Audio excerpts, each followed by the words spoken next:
मालकिन बनो मालकिन, हम कब तक इस अंधी को पालेंगे, इसकी शादी कौन करेगा, कोई पागल ही होगा जो एक अंधी लड़की से शादी करेगा। देखो ज़मीन, अब फैसला करना होगा ज़मान। अब्बा ने बहुत ज़मीन छोड़ी है, बाग हैं, खेत हैं, और पानी का क्या है, कुआं गहरा खुदवा लेना, मीठा पानी निकल आएगा। अल्लाह पे भरोसा करो और फिर अपने काम को शुरू कर दो।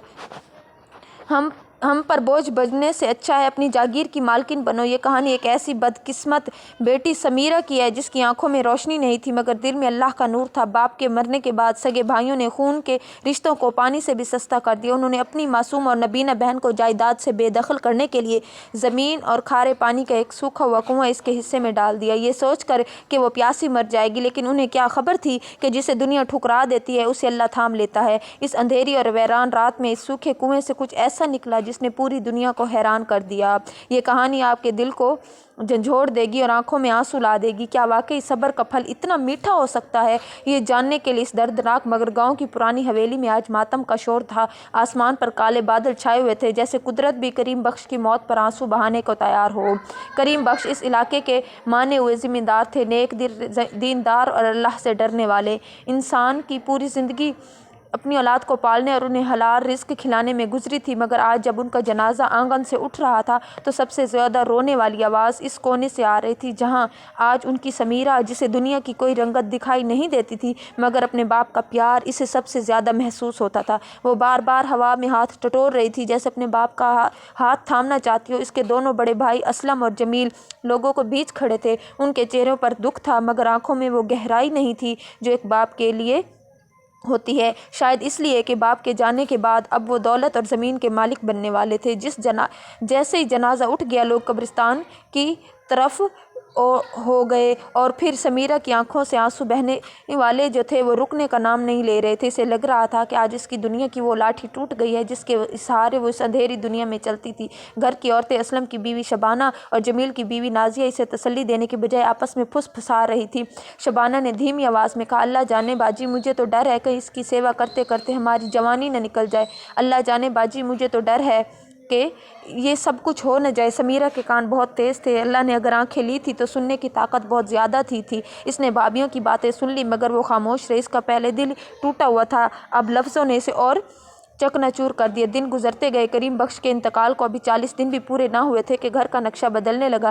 पहले जो दस्तरखान पूरी शान से सजता था अब वो सिर्फ गिने चुने लोगों की जगह रह गई थी। इसके बाबा खुद अपने हाथों से इसे नवाला खिलाते थे मगर अब इसे वक्त पर नवाला मिलना भी मुश्किल हो गया था। कभी दोपहर का बचा हुआ खाना रात को दिया जाता तो कभी सूखी हुई रोटी इसके हाथ पर रख दी जाती। सुमेरा ने कभी शिकायत ना की। वो जानती थी कि अब सर पर बाप का साया नहीं है। वो बस नमाज की पाबंदी करती, वो पाँचों वक्त बैठकर अल्लाह से बातें करती। इसका विर्द बस यही था कि या अल्लाह मुझे किसी का मोहताज ना कर। और फिर उसके भाइयों के दिल पत्थर रह चुके थे। शैतान ने इनके दिलों में लालच का बीज बो दिया था। एक रात जब समीरा अपने कमरे में जाग रही थी तो इसे आंगन से भाइयों की तेज़ आवाज़ें सुनाई दी। असलम कह रहा था, देखो अब ज़मीन का फ़ैसला करना होगा। अब्बा ने बहुत ज़मीन छोड़ी है, बाग हैं, खेत हैं और वो पुराना मकान भी है। हम कब तक इस अंधी को पालेंगे? इससे शादी कौन करेगा? कोई पागल ही होगा जो एक अंधी लड़की से शादी करेगा। तो उसका भाई कहने लगा, बेशक वो अंधी है मगर वो हमारे अब्बा की रूह को तकलीफ़ होगी अगर हमने इसके साथ कुछ गलत किया। अरे तो क्या हम अपनी ज़िंदगी बर्बाद कर लें? मेरी बीवी रोज़ झगड़ा करती है, कहती है कि अब इस अंधी का बोझ नहीं उठाया जाता। हमें कोई ऐसा रास्ता निकालना होगा कि सांप भी मर जाए और लाठी भी ना टूटे। इन दोनों की बातें समीरा के कानों में पड़ी और फिर वो पिघले हुए शीशे की तरह अंदर उतरते चले गए। वो अपने कमरे के दरवाजे से कान लगाए सब सुन रही थी। इसके अपने सगे भाई जिनका बचपन इससे आज वो इसे बोझ समझ रहे थे, वो इस रात बहुत इतना रोई कि आंखों की पतलियाँ सूज गई। इसने आसमान की तरफ मुंह करके कहा, या मेरे मालिक, अगर तूने मुझे आंखें नहीं दी तो मुझे दुनिया से उठा क्यों नहीं लिया? मैं अपनों पर बोझ बन गई, अब मैं जीना नहीं चाहती। अगले दिन सुबह सवेरे पंचायत बुलाई गई। नहीं, गांव की पंचायत नहीं बल्कि घर के आंगन में भाइयों की पंचायत। असलम ने समीरा को बुलाया। समीरा दीवार का सहारा लेते हुए धीरे धीरे सिमट कर बैठ गई। असलम ने गला साफ करते हुए कहा, समीरा देख, अब अब्बा नहीं रहे, घर का खर्चा चलाना मुश्किल हो गया। हम दोनों भाइयों ने अपना अपना हिस्सा बांटने का सोचा। हम चाहते हैं कि तेरा हिस्सा भी तुझे दे दिया जाए ताकि तू अपनी मर्जी की मालिक रहे। समीरा खामोश रही, से समझ नहीं आ रहा था कि वो क्या कहे। असलम ने आगे बढ़कर कहा, देख गांव के पास वाली अफजाओं ज़मीन और ये हवेली तो हम दोनों भाइयों ने रख लिया, क्योंकि हम खेती तेरे हिस्से में, तो हमने वो पुरानी पहाड़ी के नीचे वाली 5 बीघा ज़मीन और वो बना हुआ पुराना कमरा दे दिए। वहाँ एक कुआं भी है, तो आराम से वहाँ रह सकती है। समीरा का दिल धक से रह गया। वो जानती थी कि पहाड़ी के नीचे वाली ज़मीन बंजर है, वहाँ सालों से घास का एक तिनका भी नहीं होगा। और वो कुआं जिसे पूरा गाँव खारा कुआं कहता था, इसका पानी इतना कड़वा था कि जिन जानवरों ने भी इसे पिया था वो नहीं जी सकते थे। वो कुआं वो वहाँ अकेली कैसे रहेगी? मुझे कुछ नहीं दिखाई देता, वहाँ तो पानी भी नहीं है, ज़मीन कुछ नहीं है। वो अभी बोलना ही वाला था, उसका दूसरा भाई के शबाना बीच में बोल पड़ी, अरे वाह कैसी बातें करती हो, 5 बीघा ज़मीन कम होती है क्या? लोग तरसते अपनी छत के लिए, और पानी का क्या है? कुआं गहरा खुदवा लेना, मीठा पानी निकल आएगा। अल्लाह पे भरोसा रख, हम पे बोझ बनने से अच्छा है अपनी जागीर की मालिक बनो। समीरा समझ गई कि अब फरियाद करने वाला कोई फ़ायदा नहीं जा रहा, इस पर थोपा जा रहा है फैसला। इसने गहरी सांस ली और अपनी लाठी उठाई। इसने कहा, ठीक है भाईजान, अगर आप लोगों की यही मर्ज़ी है तो मुझे मंजूर है। मेरा अल्लाह मेरे साथ है और वो मुझे भूखा नहीं मरने देगा। इसने अपने छोटे से पोटली में 2 जोड़े कपड़े रखे, अपने बाबा की एक पुरानी तस्बीह उठाई और घर के दरवाजे की तरफ चल दी। जाते वक्त इसने एक बार मुड़ के उस घर को महसूस करना चाहा जहाँ उसका बचपन गुजरा था। इसे किसी ने नहीं रोका। असलम ने उस एक बार मुड़ कर इस घर को देखा जहाँ वो दर दीवार पर हाथ फेरा, उसकी उंगलियां कांप रही थी। किसी ने इसे नहीं रोका। सूरज आग बरसा रहा था, रास्ता पथरीला और अबरखार था। एक नबीना लड़की के लिए वो सफ़र किसी आग के दरिया से कम नहीं था। इसके पाँव पर छाले पड़ गए मगर वो चलती रही। इसकी आंखों में रोशनी नहीं थी मगर पैरों को इस बंजर ज़मीन का रास्ता याद था जहाँ बचपन में वो बाबा के साथ जाया करती थी। काफ़ी घंटों की मुशक्क़त के बाद वो इस जगह पहुंची। वहाँ खामोशी का राज था। वहाँ वीराना इतना कि हवा की सरसराहट से भी डर लगने लगता था। वहाँ एक टूटा फूटा कमरा था जिसकी छत थोड़ी गिरी हुई थी और वो सामने कुआं था जो सालों से प्यासा था। सुमेरा ने इस कोठरी में पनाह ली। उसका डर के मारे बुरा हाल था। वो कोने में दबक गई। इसे भूख लगी थी और प्यास, मगर वो वहाँ न खाने को रोटी थी न पीने को पानी। इसने अपनी सूखी ज़ुबान अपने होठों पर फेरी। प्यास से उसका हलक कांटे की तरह चुभ रहा था। वो उठी और अंदाजे से कुएं की मंडीर तक गई। इसने वहाँ पड़ी एक पुरानी बाल्टी को टटोला। रस्सी भी वहीं थी मगर बहुत कमज़ोर से। इसने सोचा शायद कुएं की गहराई में थोड़ा बहुत पानी हो। इसने बिस्मिल्लाह पढ़कर बाल्टी कुएं में बहुत नीचे आखिर तक एक फेंकी के एक ठक की आवाज़ आई। पानी की छपक सुनाई नहीं दी बल्कि पत्थरों से टकराने की आवाज़ें। समीरा का दिल टूट गया। कुआं पूरी तरह सूखा था। इसने फिर भी हार नहीं मानी। उसने रस्सी खींची, बाल्टी ऊपर आई। इसमें सिर्फ गीली मिट्टी थी। वो मिट्टी भी इतनी खारी थी कि इसे चाटा नहीं जा सकता था। समीरा वहीं कुएं की मंडेर पर सर रख कर रो पड़ी। इसने कहा, या अल्लाह, तूने इस्माइल अलैहिस्सलाम के लिए रेत से चश्मे बना दिया। या अल्लाह, आज ये बंदी तेरी प्यासी है, मेरे पास कोई ज़रिया नहीं, बस तेरा आसरा है। वो रात समीरा ने प्यास और आंसुओं के साथ गुजारी। सुबह हुई तो सूरज की तपिश और बढ़ गई। प्यास अब बर्दाश्त से बाहर हो रही थी। समीरा को लगा कि अगर आज पानी ना मिला तो वो मर जाएगी। उसने फैसला किया कि वो खुद कुएं में उतरेगी और अपने हाथों से मिट्टी खोदेगी। शायद नीचे कहीं पानी की कोई बूंद मिल जाए। एक नबीना लड़की के लिए मौत के मुंह में जाने जैसा था और इसकी ईंटें कमज़ोर थी मगर जीने की चाहत इंसान से कुछ भी करवा सकती है। समीरा ने रस्सी को कुएं के पास लगे एक सूखे पेड़ के तने से मजबूती से बांधा। फिर वो टटोलते हुए धीरे धीरे कुएं के अंदर उतरने लगी। इसके हाथ पैर झल रहे थे। कई बार इसका पैर फिसला मगर इसने रस्सी नहीं छोड़ी। आखिरकार वो कुएं की ज़मीन तक पहुंच गई। ज़मीन थोड़ी गीली थी। इसने अपने नाजुक हाथों से मिट्टी खोदना शुरू की। इसके पास कोई फावड़ा या कदाल और सख्त पथरीली ज़मीन कुरेदने के लिए कुछ भी ना था। और फिर वो खोदती रही। 1 घंटे 2 घंटे गुजरे। समीर अपने पसीने में शराबोर थी। इसका दम घुट रहा था। तभी अचानक उसकी उंगलियां किसी सख्त और ठंडी चीज़ से टकराई। ये पत्थर नहीं था। उसका एहसास कुछ अलग था। इसने जल्दी जल्दी उसके पास मिट्टी हटाई। वो एक मटका जैसा कुछ दबा हुआ था। उसका दिल ज़ोर से धड़कने लगा। इसने और ज़ोर लगा इस चीज़ को बाहर खींचने की कोशिश की। वो एक भारी धौता का क्लिच था जिसका मुँह कस कर बंद किया गया था। समीरा ने सोचा शायद इसमें पानी हो। इसने पूरी ताकत लगाकर इसका ढक खोलने की कोशिश की। ढक्कन बहुत पुराना था और झटक लगा हुआ था। काफ़ी जद्दोजहद के बाद ढक्कन खुला। इसने अपना हाथ अंदर डाला। शायद अंदर पानी नहीं था, अंदर कोई छोटे छोटे पत्थर थे, ठंडे, चिकने और भारी पत्थर। सुमीरा को मायूसी हुई। इसने गुस्से और झंझलाहट में इस क्लेश को पलटना चाहा मगर तभी इसका हाथ अजीब सी चिकनी सतह पर गया। इसने इन पत्थरों को टटोला। वो आम पत्थर नहीं लग रहे थे। उनका वकार बहुत सलीके से तराशा हुआ था। समीरा नबीना थी मगर जोहरी की बेटी थी। इसके दादा पुराने ज़माने में पत्थरों का काम करते थे।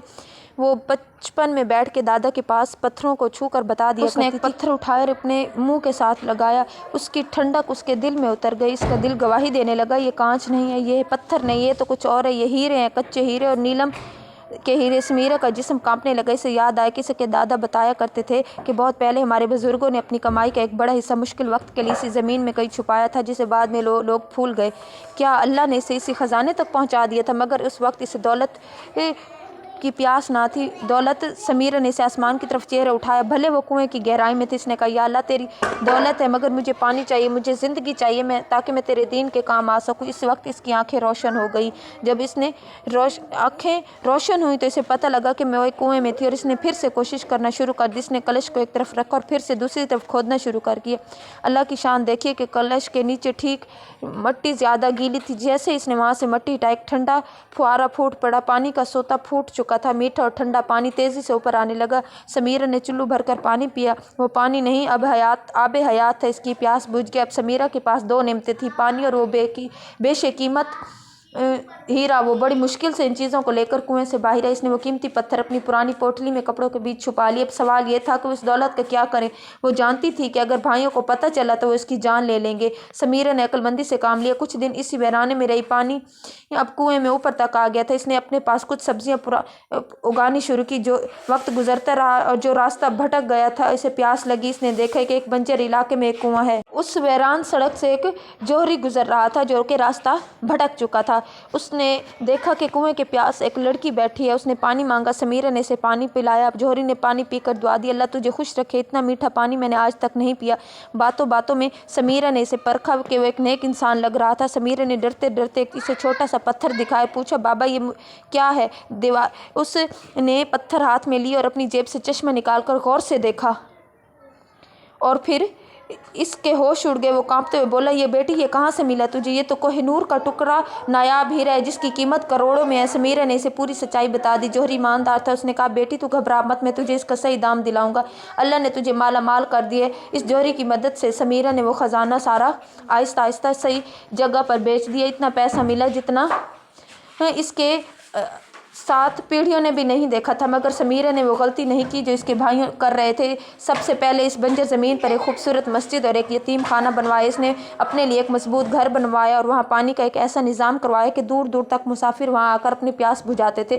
وہ بنجر زمین اب ایک ہرا باغ بن چکی تھی۔ اللہ کی برکت ایسی ہوئی کہ اس کنویں کا پانی کبھی ختم نہیں ہوا اور وہ زمین سونا اگلنے لگی۔ زمین کا حال جو برا ہوتا جا رہا تھا، جس زمین کے لالچ میں انہوں نے بہن کو نکالا تھا، اس پر قدرت کا قہر ٹوٹ پڑا۔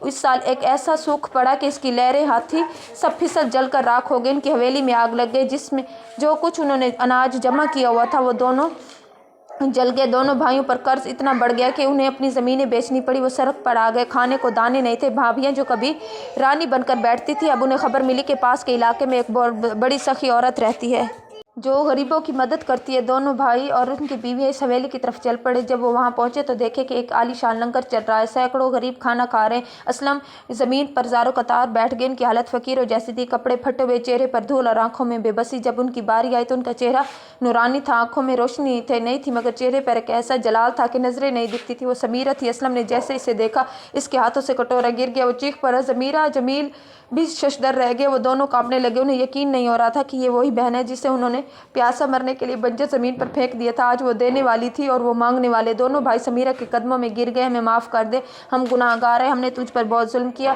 اللہ نے ہمیں ہماری اوقات دکھاتی۔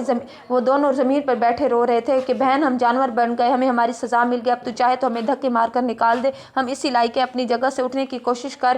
اس کی آنکھوں میں بھی آنسو بہہ تھے، مگر یہاں آنسو دکھ کے نہیں، شکر کے تھے۔ اس نے اپنے دونوں بھائیوں کے سر پر ہاتھ رکھا، بھائی جان اٹھیے، اب آپ میرے بڑے ہیں، میں تو اللہ جسے چاہتا ہے عزت دیتا ہے، جسے چاہتا ہے ذلت دیتا ہے۔ میں نے اپنا معاملہ اللہ پر چھوڑا تھا اور اللہ نے میرے صبر کا پھل مجھے دے دیا۔ یہ حویلی، یہ دولت سب اللہ کا دیا ہے، میرا کچھ نہیں۔ اگر آپ لوگوں کو اپنی غلطی کا احساس ہو گیا تو اللہ معاف کرنے والا ہے۔ میں تو آپ کی وہی بہن ہوں، میں اپنا خون کیسے بھول سکتی ہوں؟ وہاں موجود ہر شخص کی آنکھوں میں نمی آ گئی۔ سمیرہ نے اپنے بھائیوں کو معاف کر دیا، مگر ایک شرط رکھی کہ آپ کو یہاں یتیموں اور غریبوں کی خدمت کرنی ہوگی۔ بھائیوں نے سر جھکا کر شرط مان لی۔ دوستو، یہ کہانی ہمیں سکھاتی ہے کہ انسان کی چالاکی اس کے گلے کا پھندا بن جاتی ہے۔ جب ہم کسی کا حق مارتے ہیں تو ہمیں اپنی قبر کھود رہے ہوتے ہیں، اور جب ہم صبر کرتے ہیں تو اللہ بنجر زمین سے بھی ہیرے نکال دیتے ہیں۔ سمیرہ کی خاموشی اور صبر نے اسے وہ مقام دیا جو چھیننے سے کبھی نہیں ملتا۔ قدرت کا قانون اٹل ہے، جو بوئے وہی کاٹے۔